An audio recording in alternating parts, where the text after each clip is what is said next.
الحمد لله الذي خلق الخلائق بإرادته ودحى الأرض بمشيته ورفع السماء بغير عمد بقدرته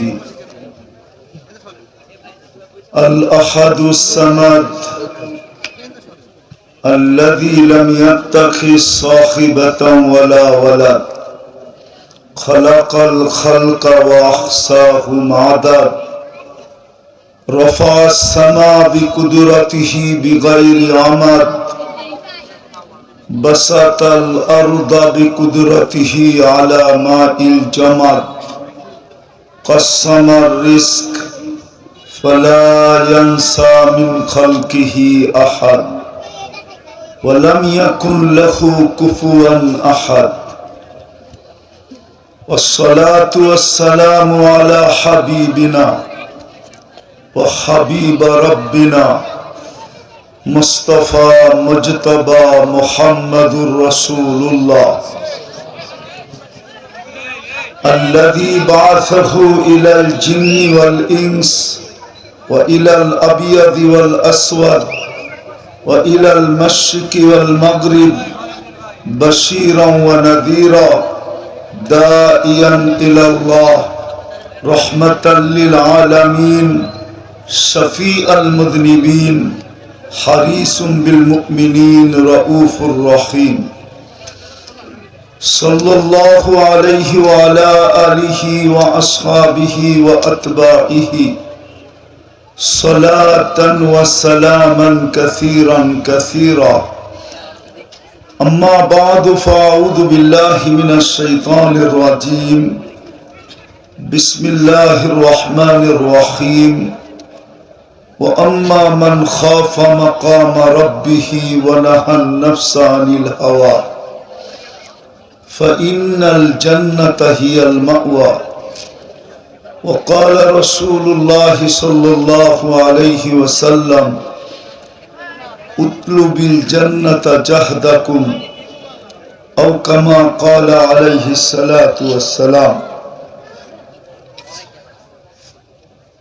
মুসলিম take Sirajul Uloom মাদ্রাসা কর্তৃক আয়োজিত উক্ত মাহফিলের সম্মানিত সভাপতি, উপস্থিত মেহমানানে কেরাম, উলামায়ে ইযাম, এলাকার থেকে আগত মুসলমান ভাইয়েরা, যে পর্যন্ত লাউড স্পিকারের আওয়াজ পৌঁছতেছে, যদি শোনার সুযোগ থাকে তো পর্দার অন্তরালে মা ও বোনেরা, কোরআন হাদিস থেকে যতটুকুই তেলাওয়াত করলাম আশা রাখি একই সামনে রেখে অল্প সময় কিছু কথা রাখবো। সাথে সাথে সকলের কাছে অনুরোধ, যতটুকুই শুনবো আর যতক্ষণই শুনবো, যতটুকুই শুনবো আর যতক্ষণই শুনবো, পরিপূর্ণ মনোযোগ দিয়ে শুনবো, কেননা এটা আল্লাহর আদেশ। ইদা কুরিয়াল কোরআন ফাস্তামিহু লাহ, যখন কোরআন বা কোরআনী কথা শুনো তো পরিপূর্ণ মনোযোগ দিয়ে শুনো। এটা হলো প্রথম হুকুম, আদেশ। দ্বিতীয় আদেশ হলো আনসিতু, পরিবেশটাকে নিঝুম রেখা শুনো, যেন কোনো আওয়াজ না হয়, তাইলেই কিন্তু পুরস্কার পাবো। লাআল্লাকুম তুরহামুন। আর আল্লাহর পুরস্কার ছোট না, এক করলেই তো 10 দেন, ঠিক না? এক ঘন্টা খাটলে 10 ঘন্টার বেতন কে দেয় দুনিয়াতে? এক করলে 10 দেয়, কিন্তু দুনিয়ায় তো কেউ দেয় না, ঠিক না? 10ও কম বললাম আমি। আমাদের নবীজি তো 10, আল্লাহ যখন বলছেন 10, তো বলছে তাইলে আমার উম্মত হইয়া লাভটা কি হইল? মাত্র 10।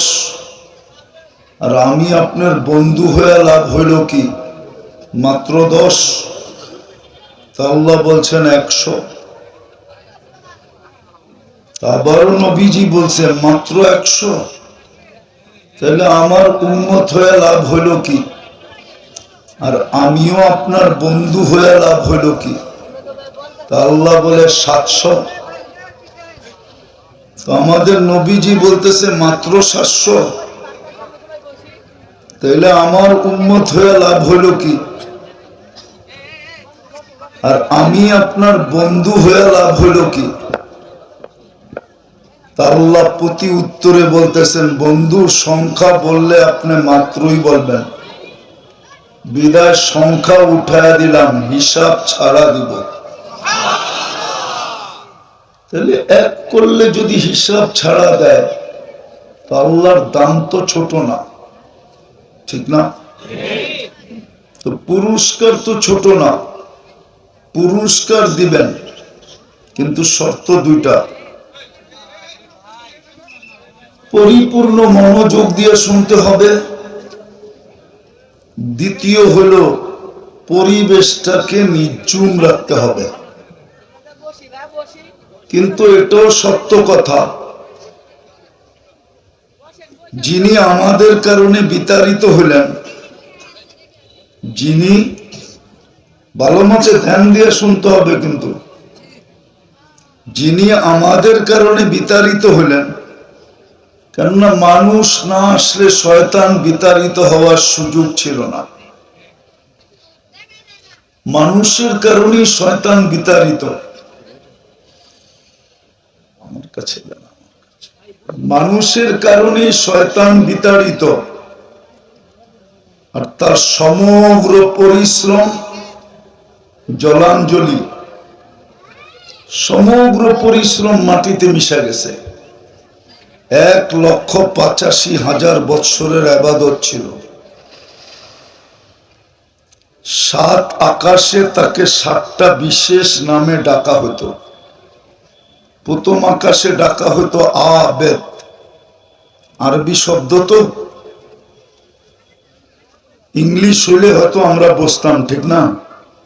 কেননা আরবি তো এই জন্য বুঝবো না। ঠিক আছে, ওলামাদের থেকে জিজ্ঞাসা করে নিয়েন। প্রথম আকাশে ডাকা হতো আবেদ, দ্বিতীয় আকাশে ডাকা হতো জাহেদ, পরেরটা ডাকা হতো তকি, পরেরটা ডাকা হতো অলি, পরেরটা ডাকা হতো খাজেন, সপ্তম আকাশে ডাকা হতো আজাজিল। 7 উপাধি জলাঞ্জলি। বিদায় সে চাবে না আপনি পুরস্কার নিয়ে ওঠেন। আর এটা যুক্তিতেও বলে না, তর্কেও বলে না। যে মানুষের কারণে সবকিছু দুলিশাত হলো, তাকে পুরস্কার নিতে দেয় তো দেয় কি করে, ঠিক না? এই জন্য সে বহুত রূপে চেষ্টা করবে, আপনি যেন মনোযোগ দিয়ে না শোনেন, পরিবেশটা যেন নির্জুম না থাকে, চেষ্টা করবে। কিন্তু নির্ভর আমাদের উপরে যে আমি জিতবো না তাকে জিতাবো। কোনটা? পাক্কা তো? তাহলে কিন্তু পরিবেশটাকে নির্জুম রাখতে হবে, আর পরিপূর্ণ মনোযোগ দিয়ে শুনতে হবে। পাক্কা তো? কত প্রশ্ন মনে করতে পারেন, কথা বলার ভঙ্গিও মনে করতে পারেন। চিন্তা ক্ষমতা দিছে বিধায় আমাদের একটা জিনিস চিন্তা করা উচিত না, আল্লাহ মানুষকে চিন্তা ক্ষমতা দিছেন। আর মানুষের চিন্তা ক্ষমতাটা বড় জাদুময়। দুনিয়ার যত আবিষ্কার দেখেন, এটা মানুষের চিন্তার বিকাশ। যত আবিষ্কার আপনি দেখতেছেন আর যত আবিষ্কার আপনি দেখবেন, যেটাকে গবেষণা বলে, গবেষণা, এটা মানুষের চিন্তার বিকাশ। বিদায় ভাবলে বোঝা যায় চিন্তা ক্ষমতাটা কতটুকু জাদুময়। কতটুকু ম্যাজিক সম্পূর্ণ। আবার আল্লাহ চিন্তার দাম দিছেন, যদি চিন্তাটা সঠিক হয়। লাতাফাক্কুরু সাআ খায়রুম মিন ইবাদাতি সিত্তিনা আও সাবঈনা সানা। যদি চিন্তাটা সঠিক হয় তো ৬০-৭০ বছর ইবাদত করা যেখানে না পৌঁছবে, সামান্য মুহূর্তের চিন্তা দ্বারা এর চেয়ে আগে যায় পৌঁছবে। এটারও একটা কারণ আছে, কেননা লোক দেখানো অনেক কিছু সম্ভব।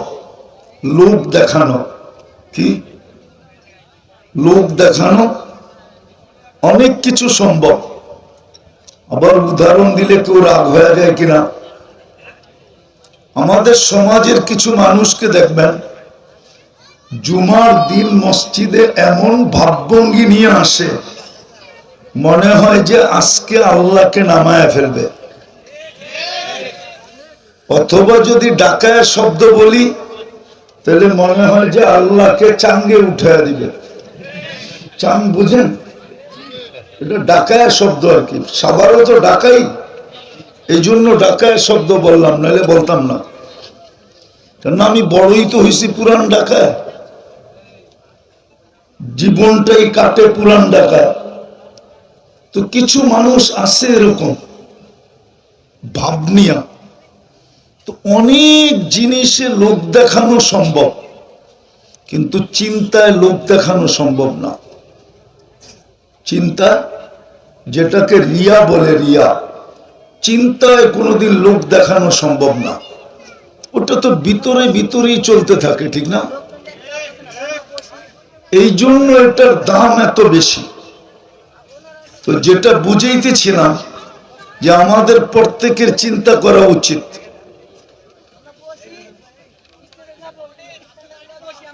আওয়াজ না, আওয়াজ না, আওয়াজ না, আওয়াজ ছাড়া করেন। বললাম না,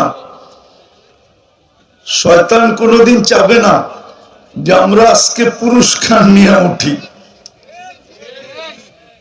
ও এক এক রূপে আসবে, কখনো বাচ্চার রূপ নিয়ে আসবে, এক এক রূপ নিয়ে আইসা পরিবেশটাকে নষ্ট করতে চেষ্টা করবে। ঠিক আছে? তো কথা যেটা বলতেছিলাম, লম্বা কিন্তু সম্ভব না, শর্টই হবে। কিন্তু অল্প কথাও যদি দিলে গাঁথতে পারি তাহলে যথেষ্ট হবে। প্রমাণ দেই আমি দুই একটা, তাইলে বুঝে আসবে। ইব্রাহিম ইবনে আদহাম রহমতুল্লাহ আলাইহি কোনো ওলি ছিলেন না, উনি তো একজন শাসক ছিলেন।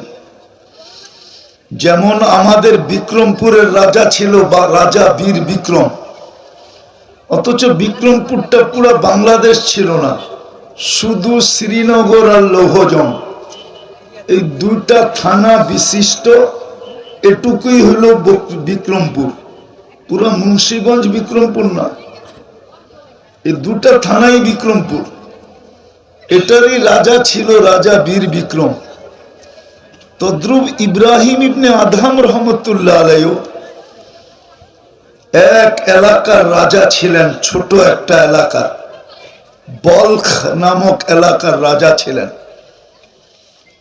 কিন্তু উনি ওলিদের প্রথম কাতারে আসলেন কি করে? কোন লম্বা ওয়াজ দিয়া না, ছোট একটা কথা দিয়া। এখন কিন্তু উনি আল্লাহ ওয়ালাদের প্রথম সারির একজন, অথচ একজন দেশের পরিচালক, রাজা। উনি ঘুমাইতেছিলেন রাজপ্রাসাদের ভিতরে, তো কারো পায়ের আওয়াজে ওনার ঘুম ভেঙে গেছে গভীর রাত্রে। তো তাকায় দেখেন যে আওয়াজটা মাথার উপরে, অর্থাৎ ওনার ছাদে। প্রহরীকে বললেন, দেখো তো এই গভীর রাত্রে আমার ছাদে কে হাঁটে, যার পায়ের আওয়াজে আমার ঘুম ভেঙে গেল। তো যা দেখেন বাস্তবিকই একজন হাঁটতেছে। বলল, রাজামশাই ডাকে। চলে আসলো নিচে। তো রাজা জিজ্ঞাসা করলো, তুমি গভীর রাত্রে আমার ছাদে কি করো? বলছে উট হারায় গেছে, খুঁজতে খুঁজতে চলে আসলাম।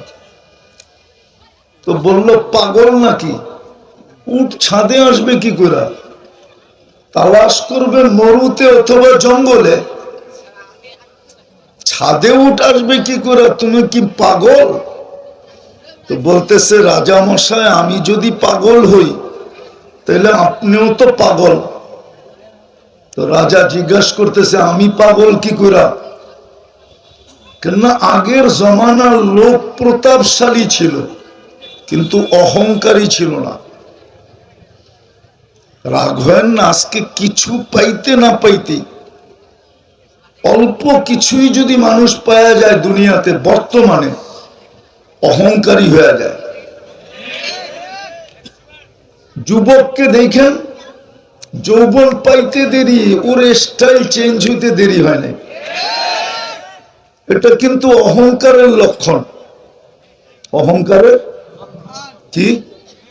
ও দেখবেন চুলের স্টাইল চেঞ্জ হয়ে গেছে, টি শার্টের স্টাইল চেঞ্জ হয়ে গেছে, প্যান্টের স্টাইল চেঞ্জ হয়ে গেছে, চলাফেরার স্টাইল চেঞ্জ হয়ে গেছে। তো আগের লোক প্রতাপশালী ছিল কিন্তু অহংকারী ছিল না। তো রাজা বলতেছে আমি পাগল কি কইরা? আমি যদি ছাদে উট খুঁজা না পাই তাহলে আপনি রাজ প্রাসাদে বসে আল্লাহ পাবেন কি করে? এতটুক কথায় জীবন চেঞ্জ। কসম খোদা, ওই দিনই ছেড়ে দিছেন রাজত্ব। আর তারপরে বহু দিন সিংহাসন ওনার অপেক্ষায় ছিল। তো উনি বলছে আমি ছোটটা ছাড়ছি, বড়টা পায়া গেছি, এখন আর এটার ইচ্ছা আমার নাই। তো জীবন চেঞ্জ হইতে লম্বা ওয়াজ লাগে না, অল্প কয়েকটা কথাই যথেষ্ট হয়, যেটা আমি আপনাদেরকে বুঝাইতে চাইতেছি। দুনিয়ায় কতটুকু অর্জন করলাম বা দুনিয়ায় আমার কতটুকু অর্জিত হলো, এটা আসলে একটা মানুষের বাবার বিষয় না। দুনিয়ায় কতটুকু অর্জিত হলো, রাগ হয়ে যাবে কিনা জানি না, বলমু না, ওনারা রাগ হয়ে যাবে। ওনাদের দাদারা যখন ছিল তো এই এলাকার জমিনের দাম কত ছিল? আজকে দাদা চলে গেছে, বাবা চলে গেছে, আজকে এক এক শতাংশের জমিনের দাম কত? দাদা যখন ছিল তো 1%, বর্তমান 1%-এর টাকা দিয়ে পুরোটা এলাকা কিনা যেত, তারপরও মনে হয় টাকা থেকে যেত, ঠিক না? আমি বুঝাইতে চাইতেছি দুনিয়ায় আমি কি অর্জন করলাম, এটা আসলে একটা মুসলমান, একটা মানুষের বাবার বিষয় না।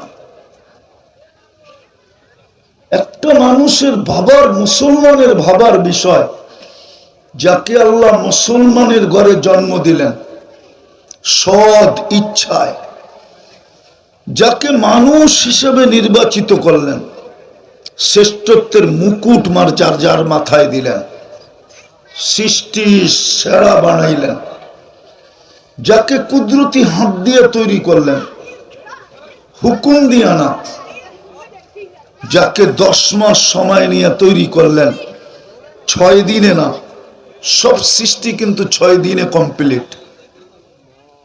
সমগ্র সৃষ্টিকে আল্লাহ 2 অক্ষর দিয়ে তৈরি করছেন, কাফ আর নুন, যে দুটা মিলাইলে হয় কুন, 2টা অক্ষর দিয়ে তৈরি করছেন।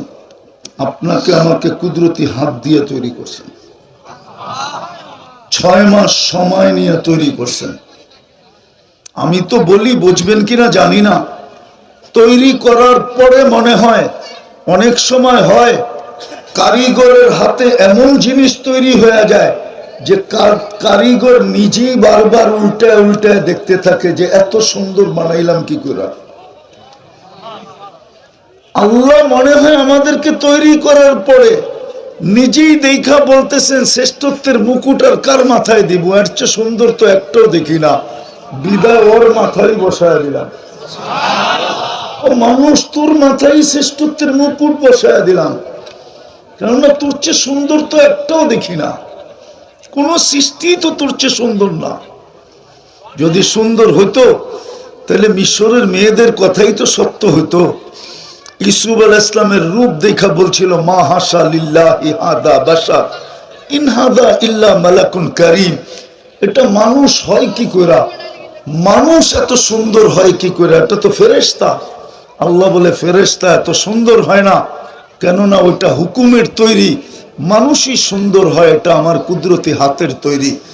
ফেরেশতা এত সুন্দর হয় না, কেননা এটা 6 দিনে কমপ্লিট। মানুষই এত সুন্দর হয়, কেননা এটা 10 মাসে কমপ্লিট। শুধু সৌন্দর্য তো না, মানুষের মতো গঠনও তো আল্লাহ কাউকে দেন নাই। কসম খোদা, আপনার চেহারাটা আয়নায় আপনার পছন্দ হোক আর না হোক, কসম খায়া বলা যাবে কোরআন নিয়া, মানুষের চেয়ে সুন্দর গঠন আল্লাহ কাউকে দেন নাই।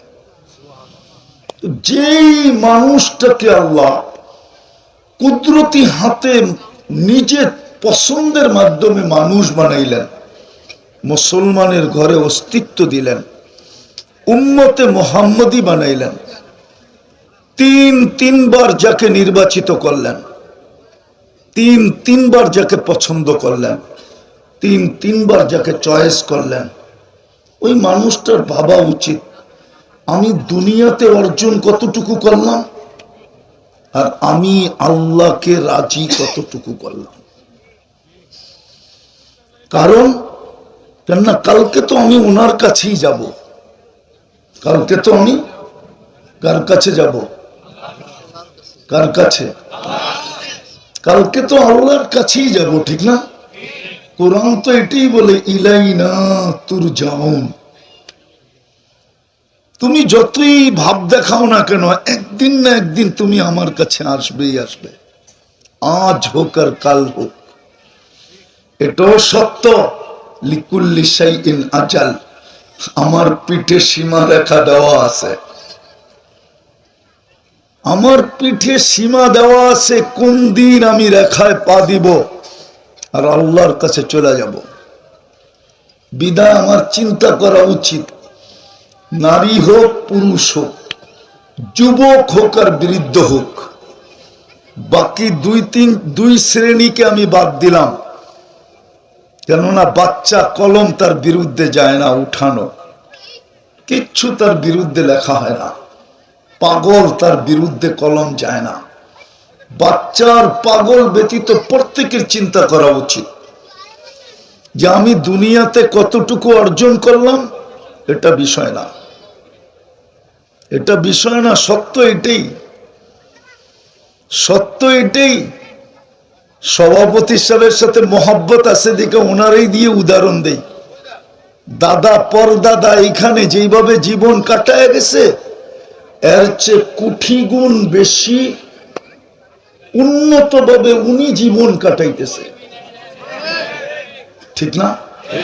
হ্যাঁ, ওই সময় রাস্তা ছিল না, ঘাট ছিল না, বিদ্যুৎ ছিল না, সিদ্যুৎ ছিল না, বেশি দিনের কথা হতো না, ঘন্টায় ঘন্টায় একটা গাড়ি এখান দিয়ে আসতো, যেটাকে মুড়ির টিন বলা হতো, মুড়ির টিন।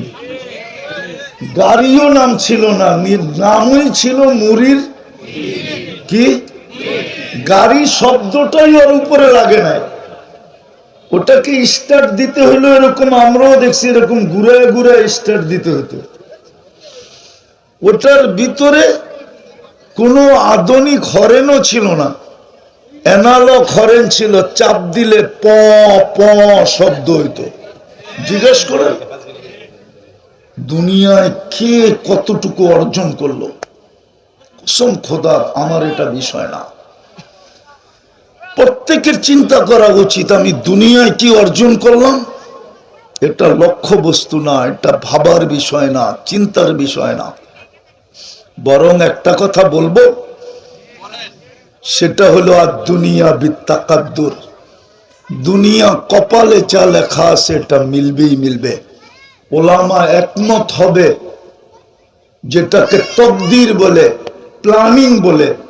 আল্লাহ আপনার আমাকে প্ল্যানিং করে পাঠাইছেন। এইখানে যা লেখা আছে তা মিলবেই মিলবে, মিলবেই।